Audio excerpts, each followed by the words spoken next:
Hello hi friends, எல்லாருக்கும் வணக்கம்.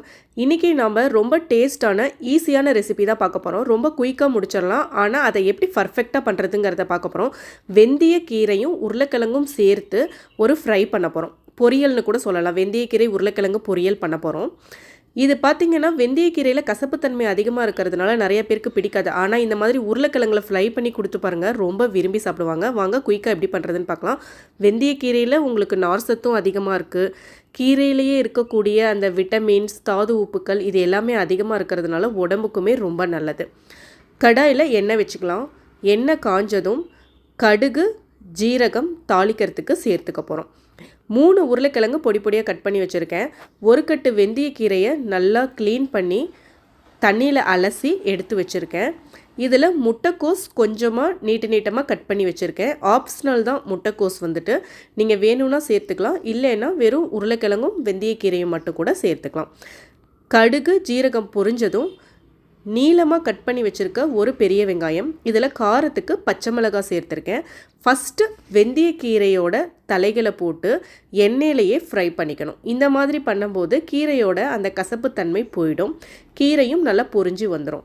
கீரை கொஞ்சம் வணங்கினதுக்கு அப்புறமேட்டு ஒரு 2 நிமிஷத்தில் பெரட்டி விட்டிங்கனாவே நல்லா சுருங்கி வந்துடும் தலையெல்லாம். அதுக்கப்புறமேட்டு 3 பொடி பொடியாக நறுக்குன உருளைக்கிழங்கு, முட்டைக்கோஸ் பார்த்திங்கன்னா ஒரு 50 கிராம் போல் தான் நான் சேர்த்துருக்கேன். அது வந்துட்டு நல்ல டேஸ்ட் கொடுக்கும். நீங்கள் முட்டைக்கோஸ் வேண்டாம் அப்படின்னா ஸ்கிப் பண்ணிவிட்டு வெறும் உருளைக்கிழங்கு மட்டும் சேர்த்துக்கோங்க. இப்போ நல்ல காயெல்லாம் பெரட்டி விட்டுட்டு தேவைக்கு ஏற்றாற் போல் உப்பு சேர்த்துக்கோங்க. மஞ்சத்தூள் சேர்த்துக்கலாம். இந்த உருளைக்கிழங்கு வெந்தயக்கீரை பொரியலுக்கு காரத்துக்கு பச்சை மிளகாய் சேர்த்துருக்கோம், மஞ்சத்தூள் சேர்த்துருக்கோம். வேறு எந்த விதமான பொடிகளும் நம்ம சேர்க்க போகிறது கிடையாது. அப்படியே மூடி போட்டு ஒரு 3-4 நிமிஷம் போல் வேக வைக்க போகிறோம். காய் வெந்ததுக்கு அப்புறமேட்டு ஒரு பாதி ஸ்டேஜில் வெந்து இருக்கும் இல்லைங்களா, அந்த ஸ்டேஜில் பூண்டை இடித்து இது கூட நம்ம சேர்க்க போகிறோம். பூண்டை இடித்து சேர்த்துறதுனால இது வந்துட்டு ரொம்ப டேஸ்ட்டாகவும் இருக்கும் இந்த பொரியல். உருளைக்கிழங்குல நம்ம பூண்டு சேர்க்கறதுனால உங்களுக்கு கேஸ்ட்ரிக் பிரச்சனையும் வராது. இதை வந்துட்டு ஹிந்தியில் ஆலு மேத்திக்கு சப்ஜி அப்படின்னு சொல்லுவாங்க. உருளைக்கிழங்கு வெந்தயக்கீரை சப்ஜின்னு சொல்லுவாங்க. சப்பாத்திக்கும் வச்சு சாப்பிட்லாம். சாதத்துக்கு நீங்கள் சைட் டிஷ்ஷாகவும் வச்சுக்கலாம். ரசம் சாதம், தயிர் சாதம், அதுக்கு கடிச்சிக்கிறதுக்கு தொட்டுக்க வச்சு சாப்பிட்டாலும் சூப்பராக இருக்கும். குட்டீஸும் விரும்பி சாப்பிடுவாங்க. ஏன்னா நம்ம உருளைக்கிழங்கும் இது கூட சேர்த்துருக்கோம்.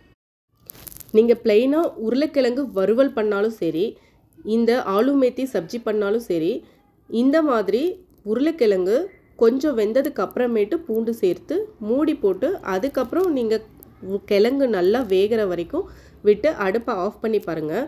ரொம்ப டேஸ்ட்டாக இருக்கும் உங்களுக்கு. இது வந்துட்டு எங்கள் அம்மா எனக்கு சொல்லி கொடுத்த ஒரு டிப்ஸுன்னு வச்சுக்கோங்களேன். ஸ்டார்டிங்லேயே நம்ம பூண்டை இடித்து சேர்க்கும்போது நிறைய டைம் அடி பிடிக்கும். இந்த மாதிரி நீங்கள் மிடில் சேர்க்கும்போது உங்களுக்கு அடி பிடிக்காது. அதே மாதிரி ருசியாகவும் இருக்கும் பொரியல்.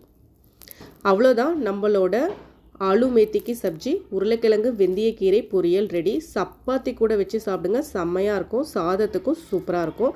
நம்ம ரெசிபீஸ்லாம் பிடிச்சிருக்குன்னா மறக்காமல் சேனலையும் ஃபாலோ பண்ணிக்கோங்க. பாய்.